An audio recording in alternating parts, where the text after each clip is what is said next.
all need to make smart decisions with our money. The Long-Term Investor podcast shows you how by distilling complex financial matters into easily digestible lessons. And now, here's your host, Chief Investment Officer at PlanCorp and the author of Making Money Simple, Peter Lazaroff. Welcome to the Long-Term Investor, proud member of the Retirement Podcast Network. In the world of investing, the mantra, buy low, sell high, is not just a catchy phrase, but a foundational strategy for wealth accumulation. Yet, when it comes to a disciplined approach for portfolio rebalancing, investors often find themselves in a conundrum, particularly with the necessity of realizing capital gains. Rebalancing, which is the process of realigning the weightings of a portfolio's assets, is critical for maintaining desired risk levels and investment outcomes. However, it often involves selling assets that have appreciated in value, thereby incurring capital gains taxes, which is a scenario many investors are loath to face. But it's also a pill that investors need to start preparing to swallow. In this episode, I'm going to explain exactly what I'm seeing that makes me say that, and then I'll be exploring the trade-offs between taking capital gains and rebalancing your portfolio, which, again, is considered an essential part of portfolio management. And finally, I'll conclude with some strategies that help minimize the tax impact of regular rebalancing. Now, to understand why rebalancing is going to result in capital gains for a lot of investors in the relatively near term, we first must understand another portfolio management strategy, which is tax loss harvesting. Tax loss harvesting is a proactive measure to reduce overall tax liability and improve the after-tax return of a portfolio by selling securities at a loss to offset a current or future capital gains tax liability. The process involves realizing a loss in one security and replacing the position with a security that has similar, if not nearly identical, exposure. When done effectively, tax loss harvesting doesn't really change anything about the makeup of your portfolio, but you walk away from the transactions with capital losses that you can then use to neutralize the taxes owed on the gains from other investments. Now, this strategy is relevant to the overall conversation of the episode because the bear markets in 2020 and 2022 presented investors with a ton of tax loss harvesting opportunities. And if you were prudently harvesting those losses, that means a good amount of the proceeds from those sales got reinvested at low points in the market. Fast forward to the present, the stock market, and particularly the US stock market, has delivered very high returns since those bear market lows. And those positions that you took as a result of tax loss harvesting trades now have large capital gains liabilities, which brings us back to rebalancing. And here is what I am seeing in my everyday job. So as of this recording, PlanCorp manages a little bit over $6.5 billion for roughly 1,600 clients across the United States.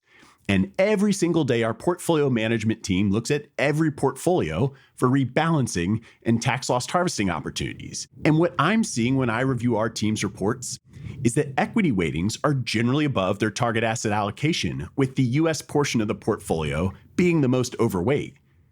And not only do I see this across our client base, but I'm also seeing it in the investment statements of prospective clients, as well as a couple of the foundations where I am either a board member or an investment committee member.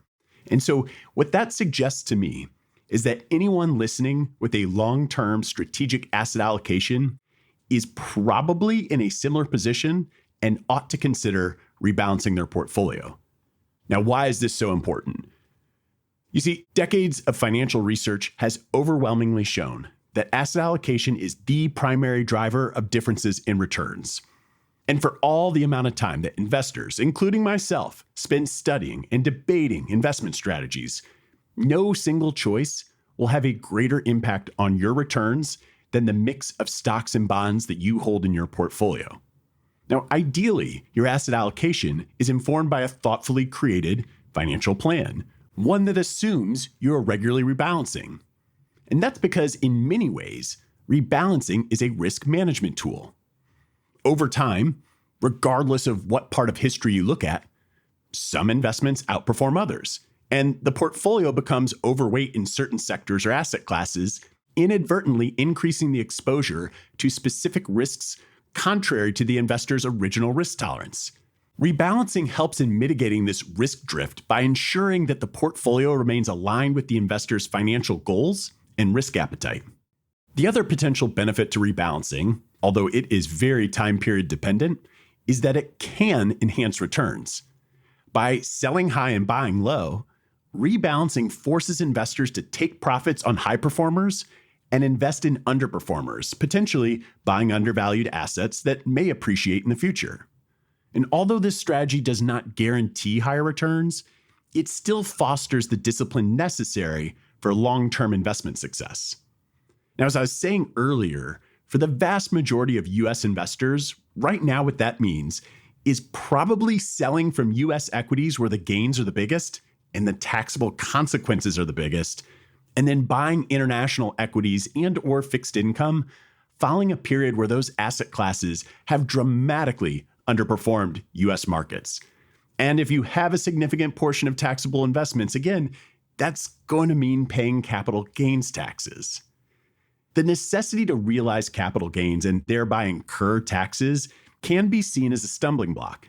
And just to make sure everybody's following along here, taxes on capital gains are triggered when an investment is sold for more than its purchase price, and these can significantly eat into an investor's returns. But for long-term investments held more than a year, the US federal tax rates on capital gains are a bit lower than in the short term. If you hold it for less than a year, you're going to pay ordinary income tax rates, whereas the long-term rate can range between 0 and 20%, depending on your income, with additional state taxes possibly applicable. Now, despite the tax implications, the avoidance of realizing capital gains can lead to a misaligned portfolio, exposing you to unintended risks and possibly long-term underperformance.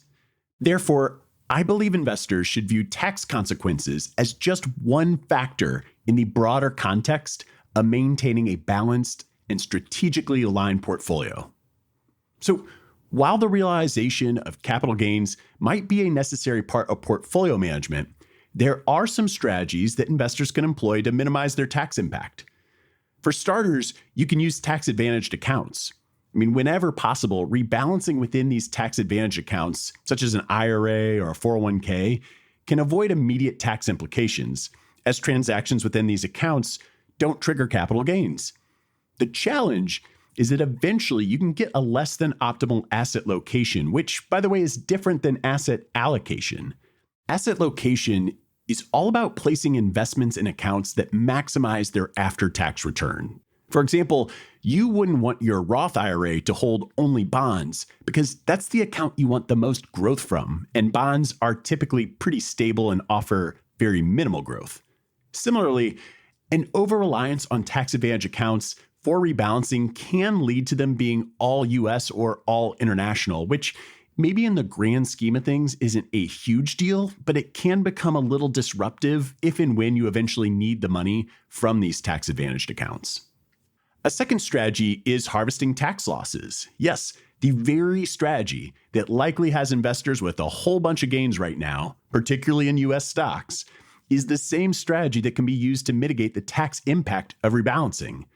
If you haven't used the losses taken in 2020 and or 2022, and I keep using those years just because they were bear markets, but obviously an investor could have harvested losses in other recent years, but you can take those losses and apply them to this year's gains as well as gains in the future. Now, some people will wait until the end of the year to do tax loss harvesting, but really, you should be looking for opportunities all throughout the year because mid-year losses have a nice little habit of disappearing by year end. A third strategy is to look at holding periods. Holding investments for more than a year ensures that any gains are taxed at the lower long-term capital gains tax rate rather than the higher short-term rates that are applicable to investments held for less than a year. So all else equal, when you're doing rebalancing, you ought to focus on positions that are subject to those long-term capital gains, if at all possible. Another strategy that we will sometimes employ will be gifting appreciated securities, because instead of selling those appreciated assets, investors can gift them to qualified charities and even to family members who are in lower tax brackets. And this strategy too can help avoid capital gains taxes while fulfilling philanthropic goals or aiding in wealth transfer. The next strategy I think is becoming more and more popular, which is harvesting losses inside separately managed accounts, or SMAs. More and more people are referring to this as direct indexing, and I extensively cover this topic in episode 95 named What is Direct Indexing? But to quickly summarize, using an SMA is sort of like having a mutual fund or ETF, but just for one person, just for yourself. And the benefit from a tax perspective is that the fund manager can tax loss harvest at the individual security level. So instead of buying an S&P 500 index fund that you can only tax loss harvest when the entire S&P 500 is down, an SMA tracking the S&P 500 can harvest losses of the holdings within the index whether the entire market is up or down. So I think that's a really popular way to make sure you have ongoing losses to use for current year or future year rebalancing needs. Now, my last one, I'm going to say very lightly and really just to a specific demographic, and that is change your allocation. And when I say I'm saying this to a specific demographic, I think it's really investors who are in their 70s or older. In general, investors over the age of 70 who expect to pass on wealth at death often have too conservative of an asset allocation. In reality, a portion of this demographic's portfolio is really for the next generation who has a longer time horizon, and as such, the asset allocation should reflect that. So while I'm very, very, very hesitant to change an asset allocation solely to avoid taxes, my tolerance for the idea increases as investors age. Plus, according to current tax law, cost basis will reset at death, so the incentive to avoid taxes later in life is much higher. But one caveat to even this one exception about changing allocations that I'm making. It's important to stress test your financial plan before making such an adjustment. But most people who are comfortably financially independent and over the age of 70 probably have the ability to take on more risk if they really want to. So while I'm opening the door to a certain demographic for conversations about changing allocations, my overwhelming feeling is that taxes should not negate asset allocation, which again is the single largest driver of long-term returns. Because if you start to ignore asset allocation, then you're ignoring your financial plan. And just like I would tell you to stay the course during a market downturn because it's been accounted for in your financial plan, I truly believe that you should stay the course and rebalance because that too is in your financial plan. I'm not trying to say taxes aren't important. Taxes are a very important consideration in investment management, but they really should just be one of many factors dictating your investment decisions. As always, thanks for listening, and until next time, to long-term investing. Thanks for listening to the Long-Term Investor Podcast. To access free financial resources and submit questions to be answered on the show, visit thelongterminvestor.com. Peter Lazaroff is an employee of PlanCorp and BrightPlan. All opinions expressed by Peter and any podcast guests are solely their own opinions and do not reflect the opinions of PlanCorp or BrightPlan. This podcast is for informational purposes only and should not be relied upon as a basis for investment decisions. Clients of PlanCorp and BrightPlan may maintain positions in the securities discussed in this podcast.